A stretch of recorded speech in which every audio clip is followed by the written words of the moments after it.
All right. Hey, everybody. Excuse me. Do it yourself studio. Um, a lot of things are happening. So, first and foremost, thank you for joining me on Disrupt the Chaos. So grateful that Cooperation Jackson has given me the space. And now I'm their social impact coordinator. So we can do the show twice a week. And then Thursdays, starting tomorrow, I'm launching specifically a show around Afro Black Latinx identity and politics. And my first guest, amazing actress, Melissa Dupre. Like, I saw her in Grey's Anatomy and I wanted her back, but she's in, oh, I already forget the name of the show. She's in an incredible show that's on Hulu and it's dope. How do I live? How do I live? So that's going to be tomorrow. And that show is going to be centered on Afro Black Latinx folks in the United States. So if you have an organization or you yourself do this work or want to be on the show, please let me know. Okay. So I'm going to get right into it because the world is crazy right now. I'm so grateful to have Charles Barron and Inez Barron on. They've been mentors to me. I mean, my favorite memory of Charles Barron was when he went off in city council before he left and would like take down all the statues, because I need to know what is happening in New York City. Who is running the city? So quickly, Charles Barron, woo, politician representing Brooklyn. Well, actually Black Panther, then a politician. And has been in East New York all his life doing just incredible work and has inspired a lot of us who choose to run for office. And he began his career, in East New York before it was gentrified.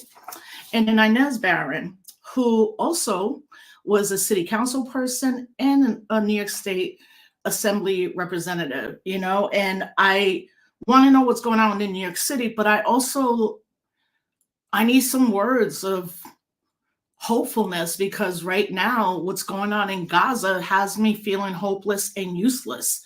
Like, I know I can't get on the ground, but I'm also feeling like this genocide is really impacting, obviously, our Palestinian sisters and brothers, but those of us that have empathy and want to just have a world that is at peace, horrific. And it does not help that the Vice President Harris on the Democratic national ticket absolutely has said nothing and has not called for an embargo, a ceasefire. And earlier today, I ran part of an interview to people on Democracy Now! And I have to say that was the hardest interview to watch because they were so detailed in what is happening. And I know it really triggered people, but even they said, we should be putting these images out to clearly understand what the United States is doing. And here we go. Hey. Hey. How are you? We're good. How are you? We're so proud of you, Rosa. Before you get started, the most difficult thing is to be consistent over the years. And that's what you've been in the belly of this beast. For you to still be talking revolution, talking radical, saying I'm an Afro. I mean, it's just incredible that you still have your perspective. So we're very, very proud of you. Thank you so much for inviting us to be on your program. We're excited to be a part, to be on here, to share our conversation with you. And we're just glad for you and happy for you as you're continuing on this journey that we're on for freedom and justice. Well, thank you. I mean, you have both been mentors of mine, and I always talk about how I grew up in the Bronx in New York and didn't even know the Black Panther Party, the Young Lords, until I went to college, which really shows why the system did not want someone like me knowing who the Black Panther Party, the Young Lords were, And also thank you for your donation. And folks, honestly, I do need help. I need a producer to help me book guests. So if anyone out there is willing to volunteer, please do so, because the only way this works is for me to stay autonomous, and we use the correct word of self-determination. So, okay, here we go. What is happening in New York City, and why am I not there at this moment? So, folks, I'm going to flip it. This is why I need a producer, because the graphics I'm going to use I literally am going to put them in live where it should be like something that's added and it's already under the screen. But look, City Hall is in crisis. Who's running New York? And I was like, yes, who is running New York? Look, if y'all don't know, Eric Adams and his administration is under scrutiny. He's been indicted for corruption, and so have many of his people that he brought in. So I printed this graphic that says who's who in the Eric Adams federal investigation. Either they had their home searched by investigators, had electronic devices seized by investigators, resigned, or has been indicted. Okay. And I also want to say that most of these people, unfortunately, are African American, Latino. And that's what I really want to hone in, because at this time in major cities, even in small cities like Rochester, New York, we do have African American, Latino elected officials who've obviously chosen the side of money and visibility and not to their constituents. And it's just, what the hell? I mean, like, people talk about people being elected to office. What does it matter if they're Black and Latino, Black and brown, if they're going to act just like white people would act, white supremacists would act, right? Brianna Suggs, campaign consultant. Winnie Greco, director of Asian affairs. First deputy mayor. David Banks, the school chancellor who resigned thinking he was going to get his stuff seized. Ingrid Lewis Martin, Phil Banks, which that in itself is problematic because David Banks and Phil Banks are brothers. And how are two brothers serving in an administration where it's supposed to, in politics, we don't have nepotism? Edward Caban, right? Here, the former police commissioner is indicted. What's he going to tell us about police in our communities? Like, that's a joke in itself. And the list literally goes on and on. You can find it at the New York Times. Fam, it's like we're playing a game. Like, pick which one is worse. This is real, y'all. And this has real life consequences. So, you know, because both of you have been both in city council and again, the New York State Assembly, let us know what we are not hearing. Yeah, just let us know what we need to know and what we are not hearing right now about what is going on in City Hall. First of all, Rosa, let me just say this to you. There was a great book written by a great man, a great African leader, and his name is Sajifo Dr. Kwame Nkrumah, who was the first president of an independent Ghana. He wrote a book called Neo-Colonialism, The Last Stage of Imperialism. I think Eric Adams and all of that stuff is a distraction. The real deal in New York State, that New York State is one of the most entrenched neo-colonial states in America. And I just want to take a minute to explain that. Yes. It is the most entrenched neo-colonial state in America. And most of the Black leadership in New York State are what we call sycophants. A sycophant is one who sucks up to people in power and kisses parts of the anatomy they ought not be kissing for their personal ambition and gain and not our collective liberation. So let's take the state of New York. The Attorney General, Letitia James, a Black woman. The head of the Assembly, Carl Hastie, a Black man. The head of the Senate, Andrea Stewart Cousins, a Black woman. The mayor of New York, a blue man, Mayor Cop Adams, a Black man. The Speaker of the City Council, a Black woman, Adrienne Adams. The public advocate, a Black man, Shamani Williams. The head of the borough of Brooklyn, the head of the borough of Bronx, Black people. Head of many of the most powerful unions, Black people, Latino people, Latina people. The DAs in Manhattan and in Brooklyn, Black, and Latino. This is neocolonialism at its worst because they become proxies for the same white capitalists that have been controlling the whole country, especially New York State. So with all of those black faces in high places, Latina faces in high places, what did not make progress is the masses. Poverty, double-digit poverty. In the South Bronx, we're talking 30, 40%. In East New York, in Harlem, 30%, 25%. So with all of the first black this and the first black that, and these black faces in high places, the masses of our people are still being incarcerated. Our communities are still high crime, homelessness, or unhoused people.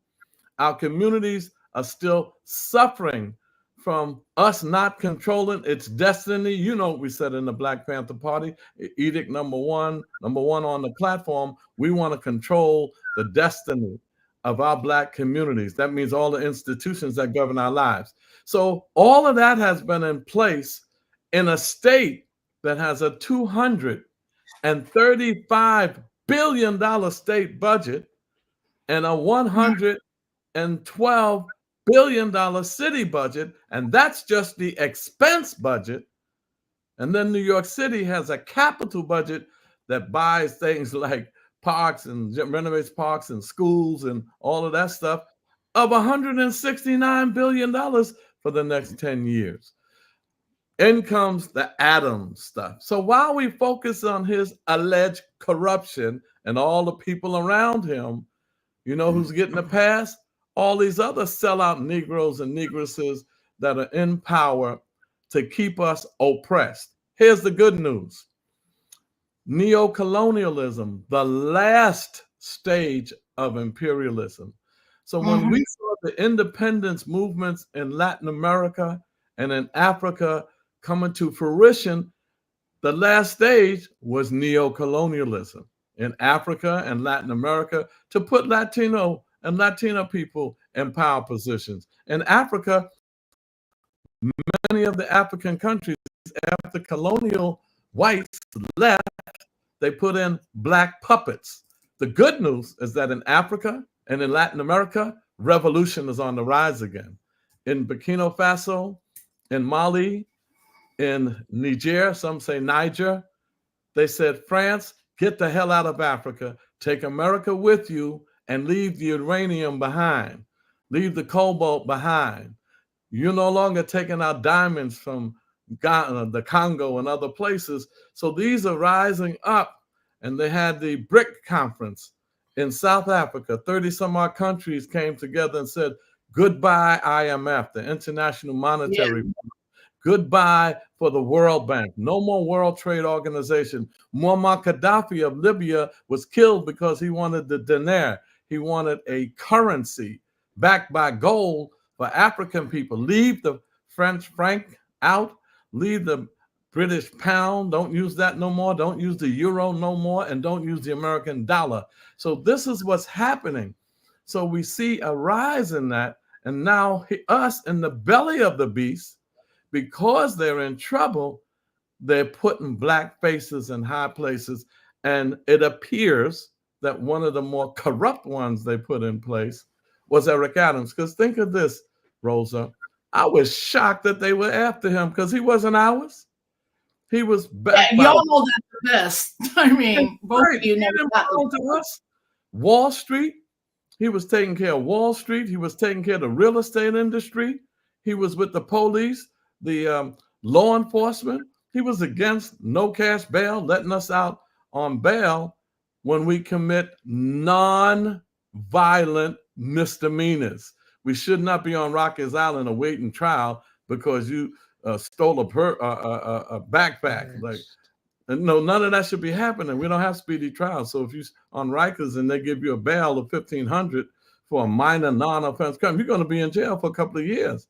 And Khalif Browder committed suicide after he came out. So what's happening with Eric is he got somebody upset.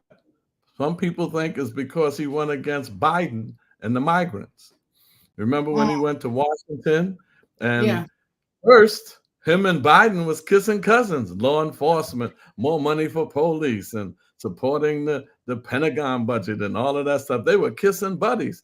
The minute he said, you are responsible for the problem of the migrants in New York and we want some money, Brianna, when they did her house, he was on his way to Washington, remember, to meet around the migrant issue, turned around and came back. Some people will say because the Biden administration said he ain't getting in this meeting because they're investigating him for corruption. He didn't But speak. you know what? So, Brother Charles, look, for me, what I always say is that white supremacy doesn't need white people anymore. It has sucked up our people to do their job. Right. That's But right. knowing Adam's history, especially as a policeman, like the most progressive radical people were like, this is not a good choice for the mayor, because he's also has done nothing for the continuing violence against particularly African-American, African immigrants being shot in New York. And my experience in working in the New York State Assembly, I worked there as chief of staff for 1 year. And I live in Albany, New York right now. And, I left because I was like, oh my God. It wasn't just corruption why I left. It was also that time period before Me Too, where certain men that were assembly people were hitting on women and doing a lot of crazy things to young women. I was like, I can't be part of this. But it speaks to the whole level of corruption. But I also believe that right now, Adams also within the hip hop community aligned himself with Puff Daddy and Russell Simmons. And the reason I'm bringing that up is also because there have been allegations that he might have assaulted women. So for me, it was like super macro to be like, oh my God, this is what continues to happen. And I think we need, and I hope that especially younger people, but particularly my people in the hip hop generation, stop saying that every time a brother is brought up on certain charges that we're trying to bring Black men down. When it's like, no, what was okay 20 years ago because of the Me Too intervention is no longer okay. And he still chose to align himself with these two artists. I mean, he gave Puff Daddy a key to the city when all of this was already like the talk was happening. So from your experience, Sister Inez, like, what are your thoughts on this? Rosa, once again, thanks again for having us. It's very, very obvious to me that as we talk about Black faces in high places, as Charles has said, these are Black faces who are proxies. There hasn't been any change in the structure. There hasn't been any change in the underlying policies and the institutions that are running the city. So regardless of the faces that you see, those systems that are behind the scenes, puppeteering the faces that we see are the ones who are having the impact. And as long as people in these places are doing their bidding, because these corporations are now giving money to their campaigns or having independent ads on their behalf, they're beholden to them. They are operating for their own interests, not for the interests of Black and Latino people. So as long as that's happening and they can get their notoriety and they can have associations with so-called celebrities and people who are highly regarded because of their income, they're happy. And we're the ones who wind up suffering.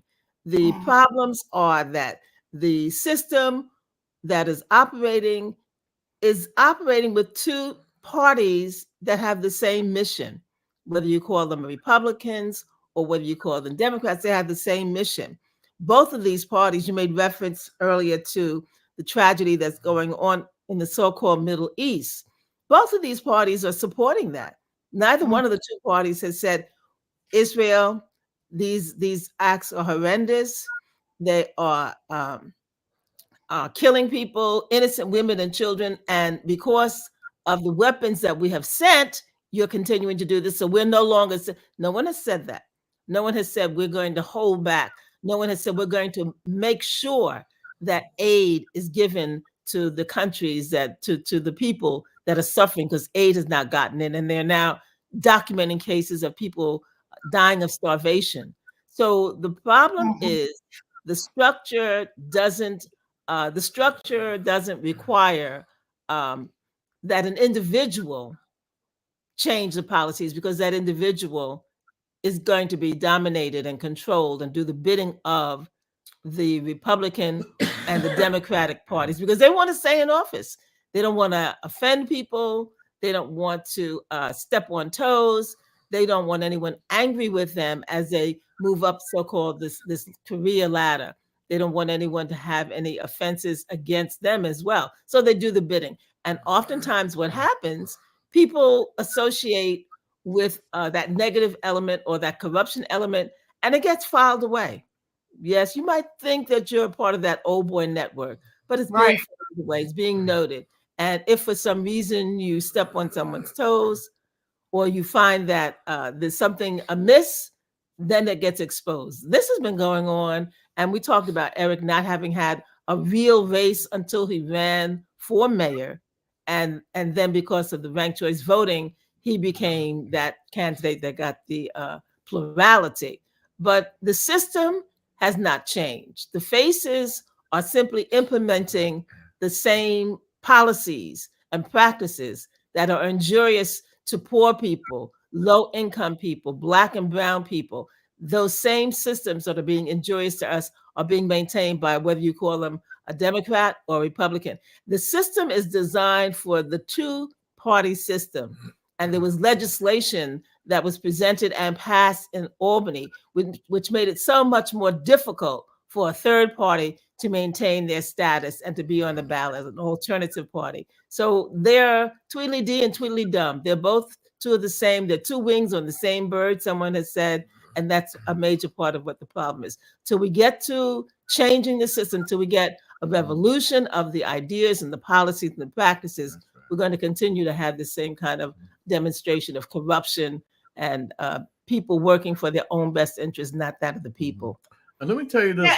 Yeah, and what you just said is so spot on, because my experience in working with politicians, not both of y'all, but is that there's an idea that they can get away with what white men are doing. And it's like, do you not understand? Like, they're going to get away with it. You're not going to get away with it. But it also speaks to the people that voted for him, and a campaign promise of a new New York City, is not there. And I'm not saying he hasn't done a couple things good, but I think that's the mentality. Like, we can be just as corrupt, as opposed to being like, the minute you're corrupt, they're definitely coming after you. Like, when Cuomo was the governor, they're not going to go after him. They're going to go after everybody else who was Black and brown in his administration. So as it regards New York City, I mean, how is the city running? Not saying that he's going to work every day, but he also made a point that he said he's going to spend the majority of his time pushing back on what's going on with him. Is New York City, like, in that way, an institution where there are safeguards that it's going to keep the city running? I wouldn't call them safeguards, but the mayor doesn't run the city, the governor doesn't run the state, and the president doesn't run the country. These are the executive branch, and they have these things. That's what Inez was saying. It's the system. See, when you look at right now, let's say Adams gets convicted of everything that they're charging him with, and he gets sent to jail. The same corruption, the same oppression, the same capitalistic exploitation is going to go down. I mean, you mentioned Albany. Look at, and see, here's how stupid some of these Black elected officials are. By the way, we're not politicians, we're elected revolutionaries. But yes, how stupid some of them are. They took down a Jewish powerful white, most powerful leader in the state, Shelley Silver, Yeah. the speaker. They took him down. He went to jail and shortly thereafter died. Yeah. They took down Joe Bruno and his son, a white man, ahead of the Senate. They hit Andrew Cuomo on abusing women. Let me show you how disrespectful they are to women. Inez led the charge against Sheldon Silver for letting Vito Lopez go for abusing women that were charged with it. He let him go, and Vito Lopez got away with the abuse of women. And I know that practice goes on a regular. They have no respect for women at all. And let me say this, in my experience working at the assembly, Shelley Silver and Bruno were there. So I would be in rooms with them. I would be in rooms as, you know, I was watching things and I was just like, I think maybe at that point I was politicized, but I also had maybe a vision that was better. And I thought it was going to be a great experience, you know? So I'm seeing Shelley Silver and Joe Bruno, and folks who don't know, Shelley Silver ran the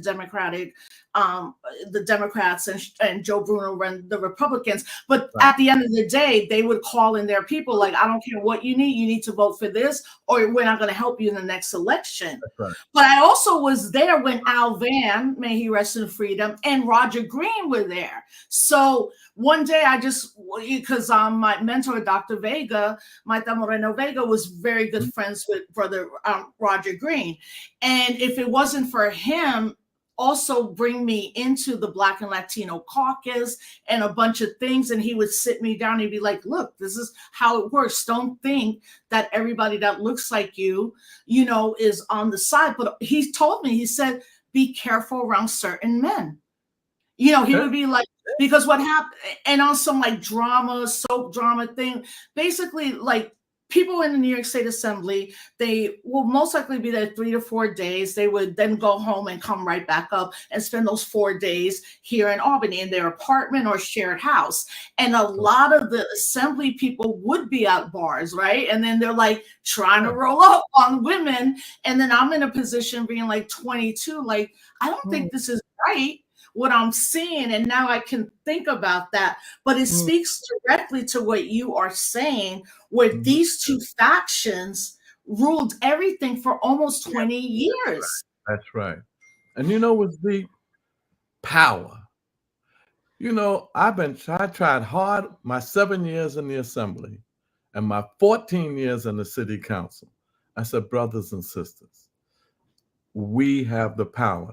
Shelley Silver was not truly the most powerful man in the state. No governor is, no speaker is, no mayor is, and no speaker of the city council is. Those 4 people that they think are so powerful, let's take the state. You know, Rosa, they used to say the 3 powerful people in the room, the governor, the head of the Senate, and the head of the assembly. Now check it out. The governor has no votes on his budget, none. The head of the Senate has 1. The head of the assembly has 1. How is 2 votes powerful when you have 150 members of the state assembly and 63 members of the state Senate?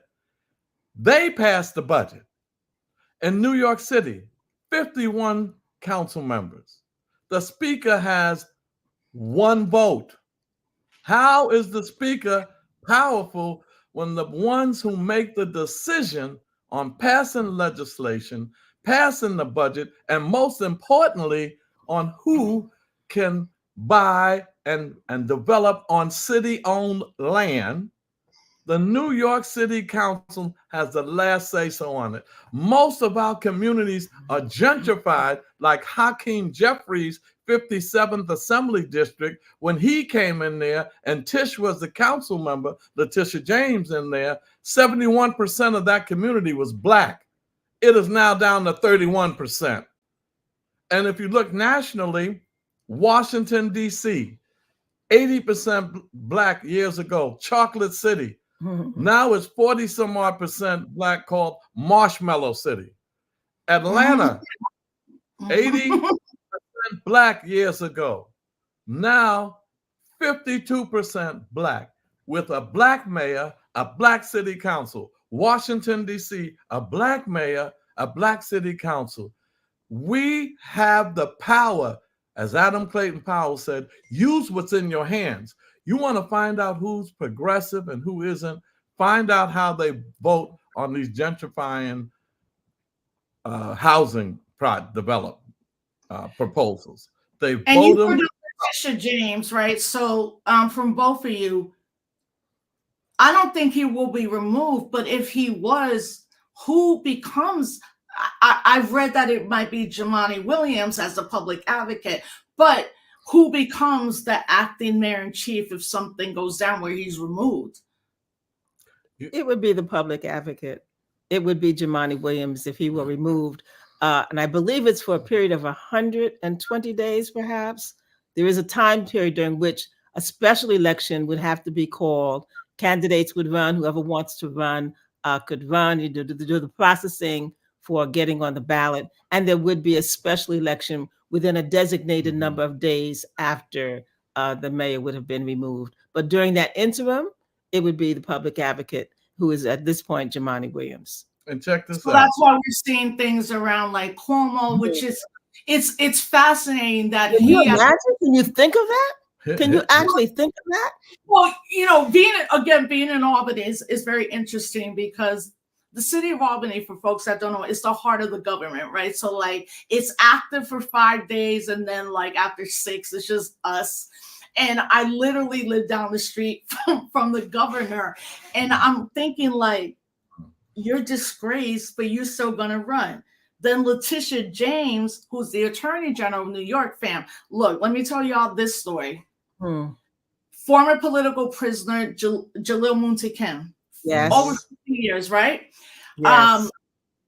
The movement working for decades, right? And then COVID hits. He gets COVID. He's brought, and I live across the hospital, Albany Medical Center. I'm getting like texts like, yo, can you see what's going on? So I just kind of rolled up like, I'm never going to get up to his room because there's police officers. But I was just like, oh, I'm supposed to be here. And I got near the room enough to like be like, okay, he's intimate, but he's alive. Okay. So all that being said, he finally is released, right? Yep. But then Letitia James specifically stopped him from being released the day he was supposed to come out for weeks.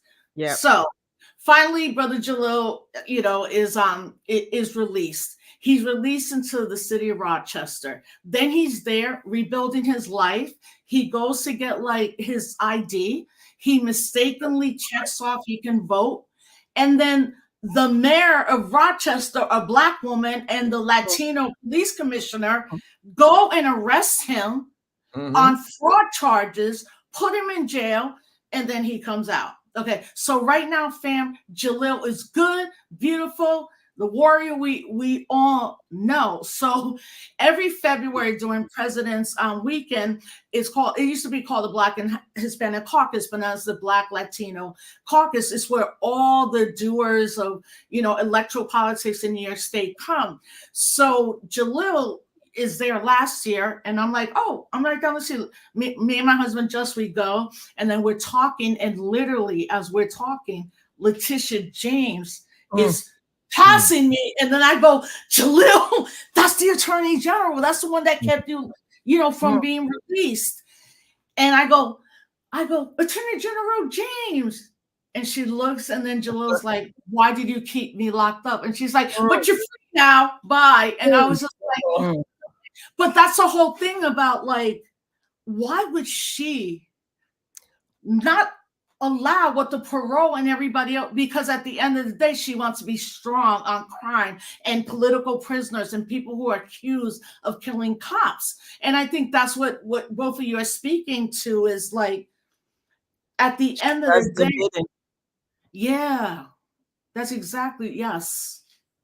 She does their bidding. It's not about justice. It's not about, as Charles often says, when you come before the parole board, you're judged on your time that you've served in prison, not the initial offense that you were charged with. That's right. And he had an impeccable record. And after several appearances before the parole board, they said, okay, this brother should go free. We're approving that. And Letitia James blocked it because the governor, that system, said no. At that time.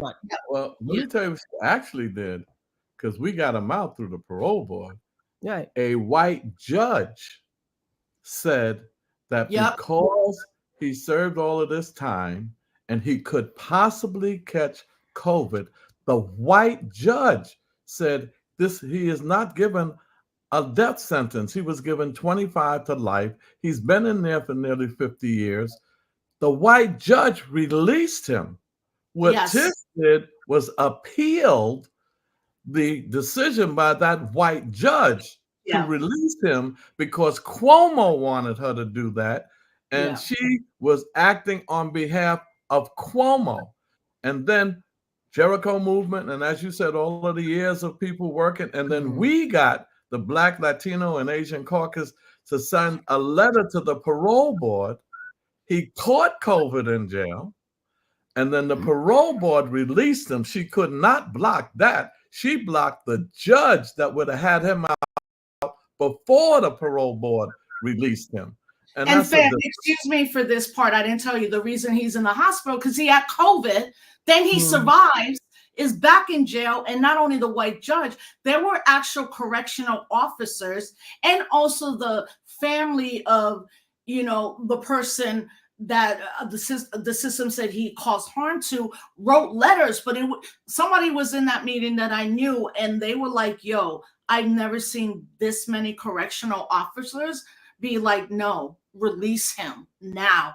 Because and I was thinking about that, and I wonder what you think about this. All of our political prisoners, right? I always am shocked. Like Jalil is home, and I'm like still angry for him, and I'm always like, how did you maintain this? And what he said to me was, we're revolutionaries, whether we do the work on the street, in the college, in the office, or incarcerated. We knew this might happen. And I wonder how both of you feel being part of the larger movement of elders in this way, who were pretty clear, like some of the things that are being done might incarcerate us. I think that's what's missing with younger folks. Like, what does it mean to literally sacrifice? We look back to our ancestors. We look back to those during the period of enslavement who sacrificed. I particularly think about Harriet Tubman, the sacrifices, how she put her life on the line. And we think about that spirit of communalism that our African history brought to us, that it's not just about the individual, but it's about moving and acting on behalf of the best interests of our people. And literally, yes, they gave their lives. They understood that this was a part of a continuum moving on, and the individual life might come to an end, but certainly the movement was going to continue. I think when we came to the period of the 60s and that high level of consciousness, it was at a zenith. People were willing to put their lives on the line, and the Black Panther Party and those individuals in that kind of movement said yes. Even Dr. Martin Luther King, more seen oftentimes with the label of a pacifist or that man of peace, was willing to put his line on the line, which he did. So there was, I think, a high concentration of that in our people, and we could see it often. I think over time, as some people have become a bit able to get some of the material things that make life a little more comfortable, they're not as willing to jeopardize or to put that on the line. Think back even to those in the entertainment world, Paul Robeson, Muhammad Ali. They were willing to put their lives and their careers on the line. We don't see that so much now. We can't get a list of entertainers. We can't get a list of athletes who are going to say, listen, here's an issue that I feel very strongly about, and I'm willing to go to the mat for that. We don't have that list. We don't have that. ability to say, look at all of those who are standing. If you think about that great picture of all of those athletes who came behind Muhammad Ali when he was being, you don't have that. You don't have people who are willing to put themselves and their careers and yes, sacrifice on the line for our people. So I think there's been a change. That's got the point. You remember that picture, Rosa and Inez, John Carlos and Tommy Smith, the Black 1968. All they did, they weren't talking about blowing up nothing. They weren't talking about killing anybody. They weren't talking about guerrilla warfare, armed struggle. They put their fist up symbolically at the American flag. And what they went through, John Carlos's wife committed suicide. They couldn't find work anywhere for a clenched fist at the American flag. So how do we go in 1968 with a clenched fist at the American flag to now, every time these Black athletes win, they're wrapping the flag around themselves and running around saying, God bless America, I won. I mean, I think part of it is that, like, people watching right now, younger people have no knowledge of that because their whole life is TikTok, right? And what Brother Barron's talking about was the 1968 Olympics, where these two brothers got their awards, stood up with a black fist, and by the end of that night, they were completely whitelisted. I don't say blacklisted, I say whitelisted. That's right. And, that's right. You know, Carlos Moore, not Carlos Moore, but John Carlos. Yes. You know, but what I do know is that there is not people, younger folks just do not have knowledge, which is crazy because you can get information everywhere, but these algorithms filter these kind of things out. People may know Muhammad Ali. You may not know that he, you know, was a conscientious objector. And he's like, I'm not going to go to Vietnam. You killing brown people and black people. I'm not going. I mean, I think the most recent iteration of that would be Colin Kaepernick. And while for 2 years, right, like everybody was on board, now, also, you know what, I think Colin Kaepernick also knew he's never going to be in the NFL. So now he has put all his work towards abolishing, you know, incarceration, but it was trendy. And right now we're in a moment with so much disinformation. We're in a moment where people are getting their news through TikTok. We're in a moment where everything we have done for Black freedom is like hidden, you know, and that's where we're at. And so it's important that we have these kind of interviews, you know, to remind people like the struggle happens every day, might not be all in your face, but also that I also young people read a book, y'all, like read one book, read Asada. And it's funny because you had Harriet, Marcus, like read a book, you know. But I also wanted to talk to you because a week ago, another African-American woman died giving birth child in Brooklyn. And I'm like, I know y'all know, but the exact hospital, but for folks that don't know, the Black maternal rate in this country is worse than in what people would quote third world countries, right? We have seen an increase, particularly of African-American women giving birth and then dying. So there was recently, I don't think it was maybe it was Kings County Hospital. I think it was maybe one in your district. I can't remember, but I know about the Black maternal health rate that's going on. Can you shed some light on that for folks? It's very indicative of the whole image of Black women not being human, not being susceptible to pain. Oh, we can take the pain. It doesn't affect Black women as the others. And being beyond reason in terms of describing what their situation is. We know that Serena Williams had a very difficult time getting doctors to respond to what she said. Something's not right. And if she pushed for that and was able to get the care that she eventually needed. But it's historic in terms of this society not seeing Blacks and Black women in particular as being susceptible to the same ills and the same conditions as other white women. They're more genteel white women. We're not given that same kind of attention and validation. So it's important now that we talk about bringing those medical services to our communities. In our community, we have the center. What? Help me out here. With the Betty Shabazz Center, which deals specifically with issues of Black health in our community. We know that our issues of diabetes is very high, maternal health is extremely high. I believe it's 7 times greater for Black women than it is for white women, particularly here in New York City. So we're reaching out and trying to make sure that we provide those kinds of services, do the outreach to get that prenatal care addressed and get women to know that there is help and they got to do that. And we also have the programs of doulas, which will be able to bring more women to get the attention that they need. That's right. So it's very important. And then that gets to our culture as well.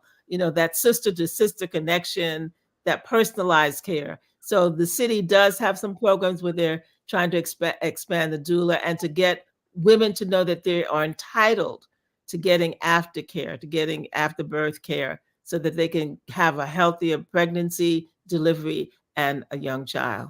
And when we talk about political prisoners, we got to mention our women who are political prisoners. Oftentimes we talk about the men and should, and we deserve, but like Reverend Joy right up there in what is it, Rochester? She was an activist, and they got her in there. And you know what happens to women in prison? Oh my God. They got to deal with rape. They got to deal with sexual harassment. They got to deal with brutality and the sanitation of the prison and the care. Our sisters are catching hell in prison. And if they're political, it's even worse. So we in the movement, we got to fight. One of the things I always would talk about is in the Black Panther movement, in the civil rights movement, there was a lot of sexism. There was a lot of chauvinism. And I remember Fannie Shakur, Tupac's mother, and Asada, who was Joanne Chesimard at the time. And I remember the sister named, not Belle, what's her name? Anyway, a sister that was powerful. They beat her, Joan Bird. Joan Bird, they beat her to a pulp. And our sisters had to fight. Hey, y'all, we ain't just the secretaries. We ain't just going to fix the food. We are leaders. So Fannie, if it wasn't for Fannie Shakur, the Panther 21 would have never won in court. She had a closing argument that got the Panther 21 acquitted. And so, Fannie Shakur is Tupac's mom for people she was Tupac's mom. And I'm glad you brought up the women in the this struggle, because really for me, I'm always astonished and grateful for Debbie Africa, right? Like from the Move family, right? Like Mike Africa Jr., the documentary on the Move family, the work that he's doing, his parents have come home, but people don't know, like she was pregnant and hid it well enough, gave birth to her son in a jail cell, kept him for 2 days before they were like, oh, there's a child here, right? And if you read that, you're like, and what Mike has said before is like, there were obviously a couple correctional officers that were like, let me back up. Right. Let's figure it out. But imagine that, fam. Imagine you're pregnant, you're incarcerated, but also the violence because you're part of a revolutionary organization, you're pregnant.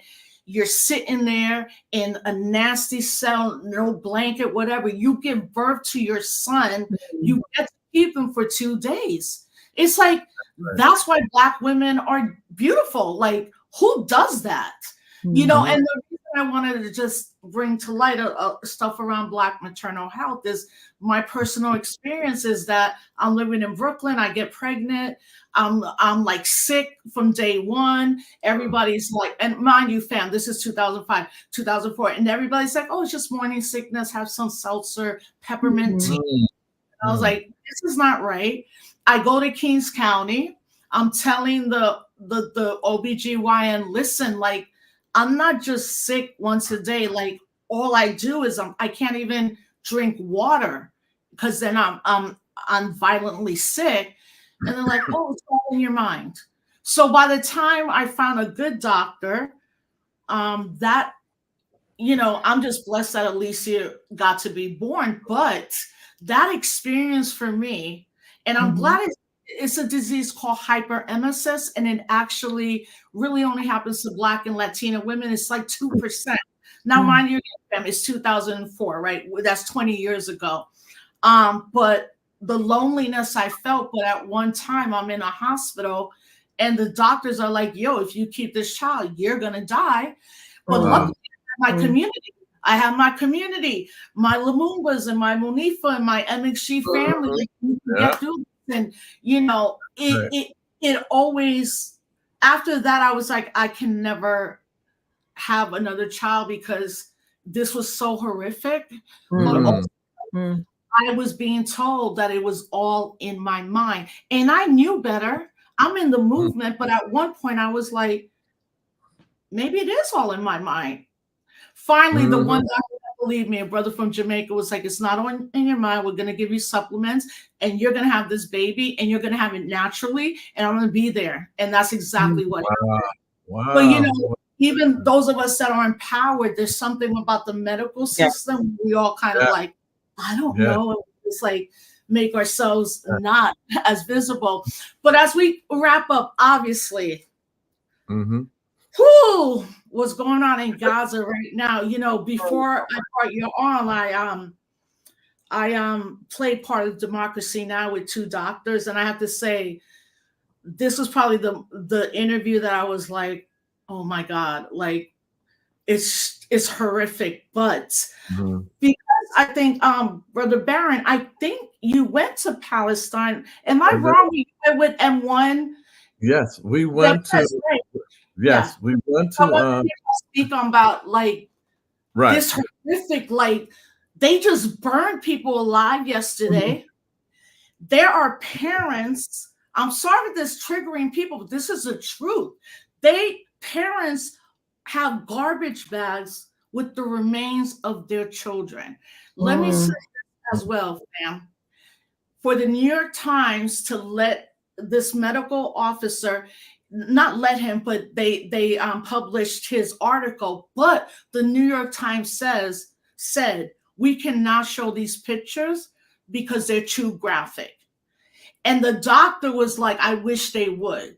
But if the New York Times is going to report on a story and say, we can't do this, it's too graphic, the horrendousness, genocide, extinction, what are y'all, like, what, your history around making sure that Palestine, the people, are right of return, but what you're seeing right now as internationalists, because both of you are internationalists as well. Well, I went to Gaza in 2009 with M1 from Dead Prez with Cynthia McKinney, the congressperson, and George Galloway. He was a legislator out of England.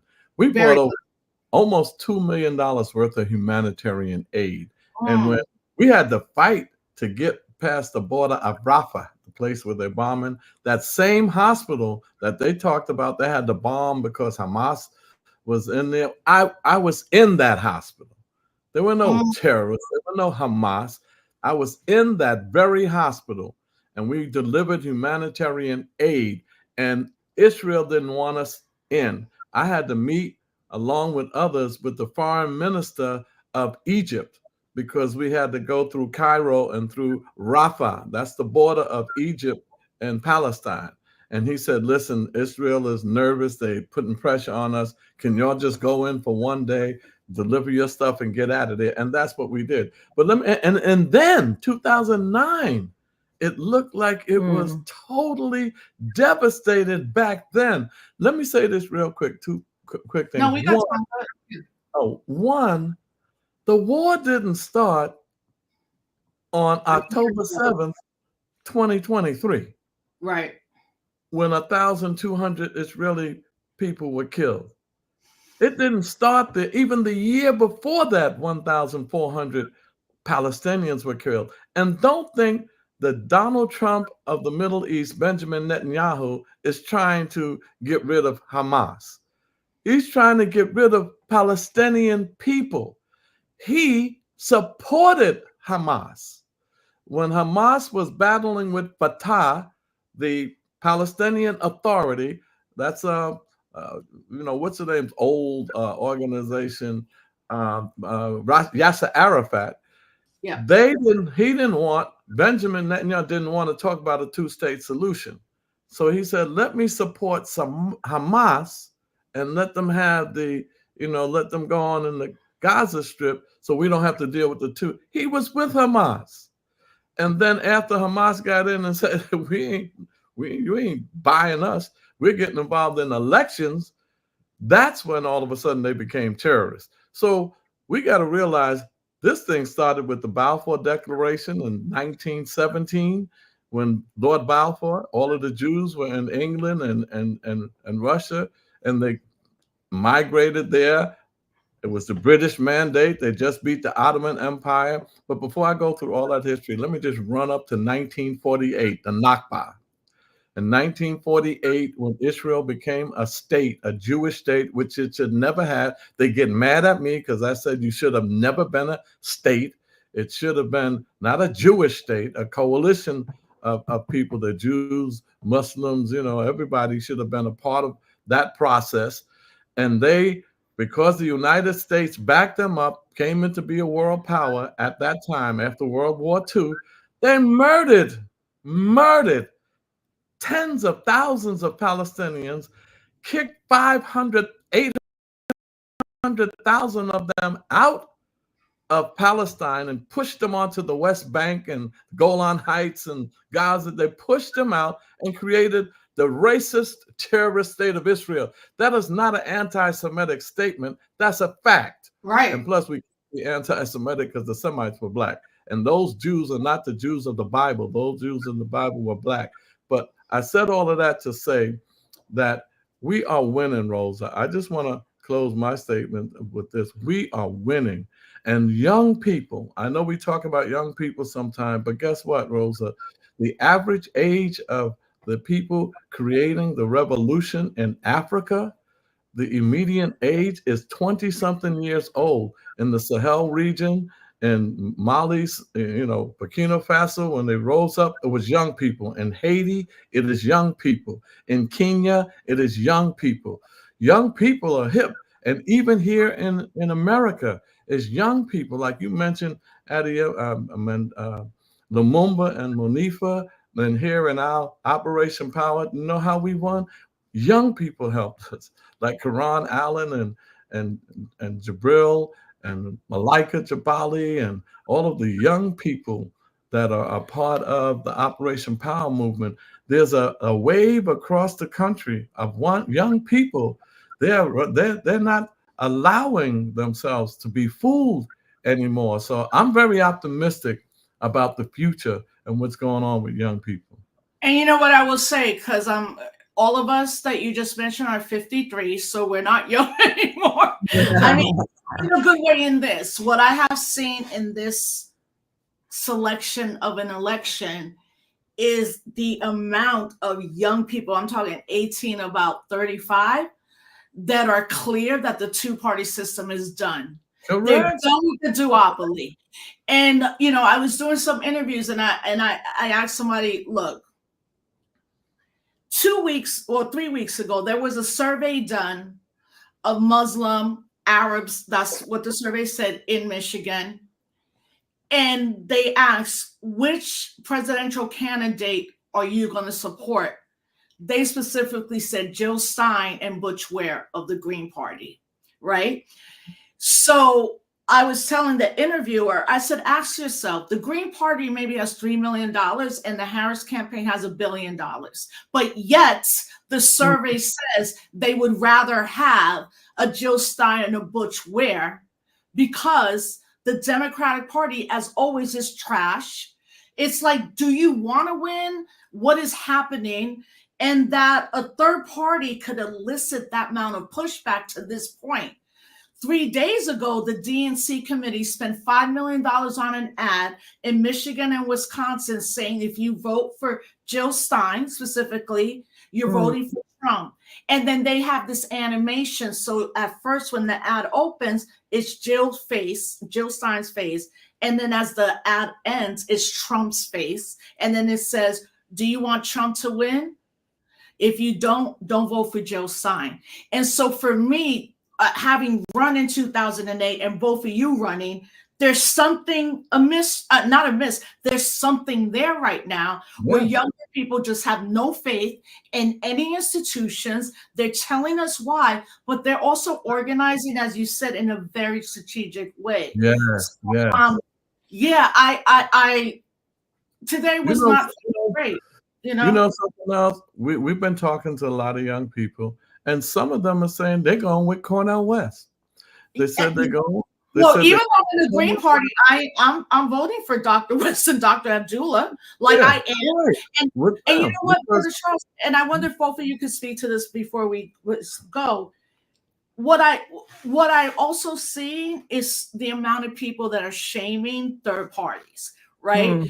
And my response, because I'm getting a lot of messages and people are like, you're crazy, third party. You're the reason Trump's going to win, not knowing how elections really work in the Electoral College. And I'm like, but you're voting for someone that has no problem with babies and children being blown apart. So don't talk to me about that. Right. Let's talk about your values. Your values are values of death. We vote for this person. But the attack, because both of y'all ran. No, we got time. Yeah. Let me give you something factual, how wrong that is. In 2020, 160 million people voted for president in the Biden-Trump race. There were 240 million registered Americans. 80 million of them stayed home. Yep. Of the 160 million, here's a fact you can give to people. Of the 160 million, Biden got 81 million votes. Trump got 74 million. That's 155 million. 5 million voted independent. The people that's going to vote for Cornel West and Molina are not going to vote for either one of these two candidates. Exactly. And plus, it's an insult to say somebody got our votes in their pocket already before the election. And if any of us run, we're taking our votes from somebody when the election didn't even take place. So we're not taking no votes from Biden. Nobody voted, number one. And number two, the people that's going to be attracted to Cornel West and Molina Abdullah, we're not going to vote for either one of them anyway. They were either going to stay home with the other 80 million or come out and vote for somebody independent with the other 5 million.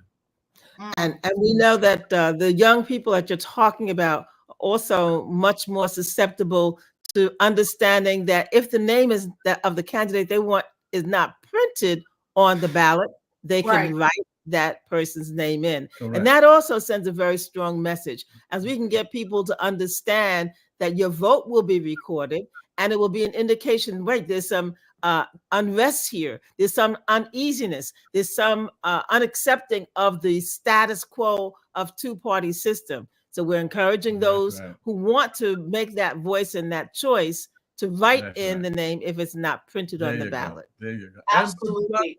After, what are we gonna do on the November? Day after? Well, absolutely. See, here's the thing why we're going with Cornel and Molina, because after that they said, but Charles, he can't win. We already won because we're defining winning differently than you. Exactly. You're defining winning as getting the presidency. We already won because there's a commitment. Cornel West and Molina, they're on 45 states already across the country. We're going to go to those states after the election because we believe revolution starts from the bottom up, and we're going to run people for the city council and the state assembly. Inez and I can show them how to do it. And when we win those seats at the bottom and get radicals, revolutionaries, we have a conference coming up, the National Black Radical Political Conference on the 26th and 27th of October.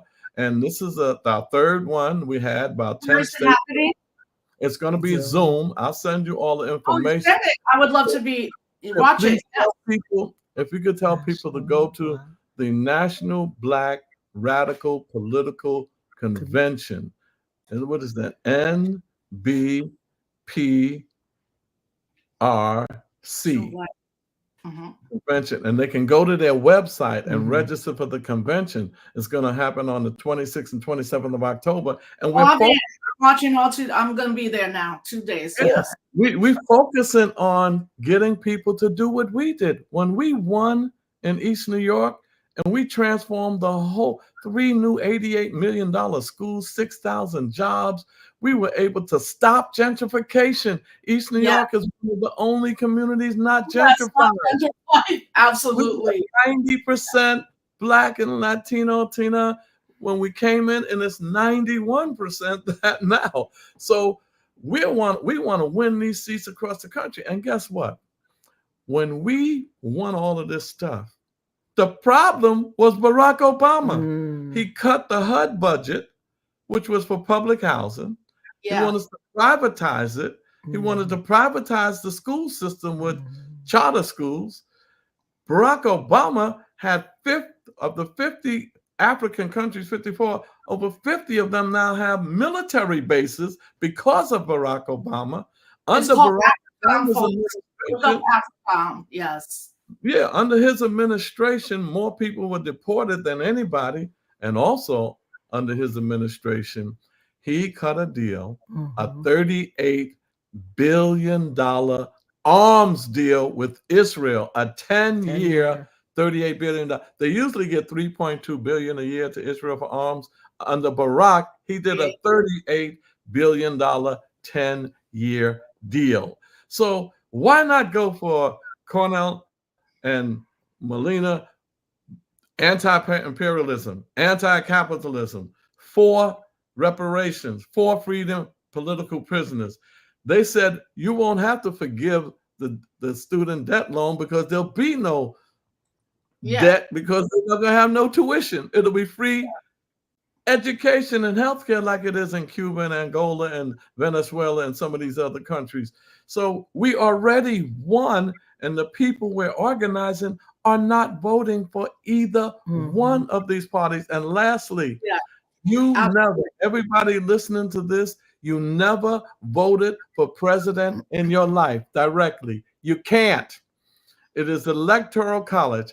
538 people will vote for the president in December. When you vote on November 5th, you're voting for the electors of your state. You don't know who they are. They come from the Democratic Party because that's where you might vote, or the Republican Party. They, in turn, the electors, not the popular vote, that you can't vote for president. So you voted for people you don't even know who in December will vote for president. That's why Trump and them had that riot on January 6th, because they were counting the electoral votes to certify the presidency. Of the 160 million people that came out to vote, only 538 can vote directly for president. Yes, and so this has been a good year. We have the Party for Socialism and Liberation with Claudia de la Cruz and Karina. We got Justice for All with Dr. Abdullah and Dr. West. And then we have the Green Party with Joe Stein and Butch Ware. And honestly, like, since I ran in 2008, I have not seen this. So I get what's on the ground. And also because you ran, you know, I was like, okay, I guess I'll run for vice president. Why not? Like, let's try this, you know, and this is the first election post that I'm like, okay, it's brewing, it's there. And what both Inez and Charles are talking about is like, first, know the Electoral College, but also read the platforms of the party, because that makes you an educated voter. So before I let you both go, it's a question I ask of all my guests. What makes you a disruptor? to not just be passive, to not go along, to get along, to not allow injustices to go unchallenged, to be that voice, to be that bold person who will say the emperor has no clothes, and to offer a plan, not just to give that observation and criticism, but to offer a plan and to implement those policies that make a difference. So that's why we can say our community has not been gentrified, because we have told developers who want to come in, no, your plan does not meet the needs and the income of the people who presently live here, and we will not allow you to force them out. So being bold, being outspoken, being unafraid to call things as they are, and to offer a plan that can be implemented, make that action and make it a reality so that people can have justice and to see there's someone speaking on their behalf and have that opportunity to be hopeful and to see change, make a revolution. Brother Charles, what makes you a disruptor? A disruptor is that I insist on being a revolutionary. If you're a doctor, be a revolutionary doctor. If you're a teacher, be a revolutionary teacher. If you're going to be an elected official, be a revolutionary elected official. And what that means, you will disrupt any process that's not talking about the liberation of all oppressed people and African people in particular. So what makes us disruptors is that we speak truth to power, and we say power is the great equalizer. So when you fight for power and truth, you have to be a disruptor. And for those people who think we're too extremists and all of that, look, we worked with people. First time around, the masses was with Obama. We didn't like that. We went with it, said the masses wanted to give him a chance. We knew he wasn't ours. We knew he belonged to Wall Street and Bear Stearns and all of them people. But we said, okay, masses, but can we do critical support? They had to fit with that. And then after that, we said, we ain't doing that anymore. We're not doing no Obamas. We're not doing no Kamalas. We're not doing no Tish James. We're not doing no Black Maiders. Look out for the first Black syndrome, because that's how they bring in neo-colonialism. The new way to colonize us is to put Black faces in high places. And those are the folk you better disrupt if you want to be free. And listen, in politics, there's no enemies and no friends. There's permanent interests. And our interests as elected officials and those who ran is our people. So I just want to thank both of you for first being a mentor, showing to me that you can also have joy and love in your relationships.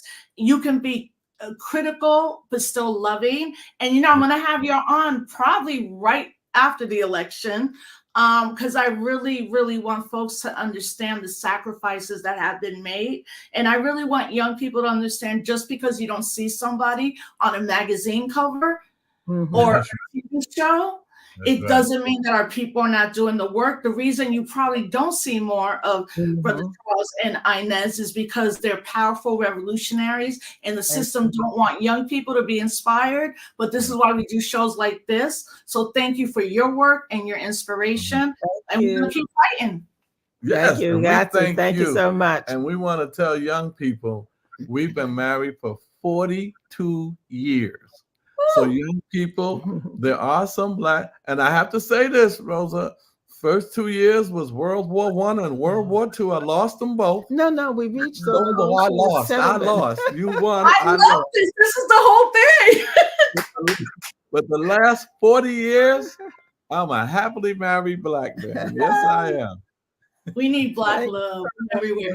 You know, Brother Charles, as you know, Justice, I'm always like, thank you. You let me do my thing. He's like, I love you no matter what. And then I was like, it's only a Bed-Stuy, Brooklyn-born Black man that would have taken me on to be his wife. So I love you.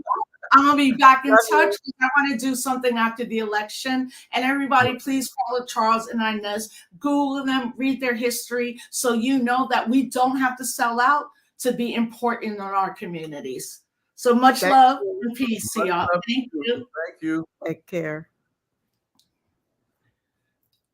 And everybody, so tomorrow, tune in. I'm launching Can't Stop My Blackness, my new show dedicated to Afro-Black Latinx people in the United States. And join me Tuesdays and Wednesdays at 7 p.m. for these type of shows. And thank you for Cooperation Jackson and V-Day for being sponsors of this show. Love you all and love y'all. Talk soon.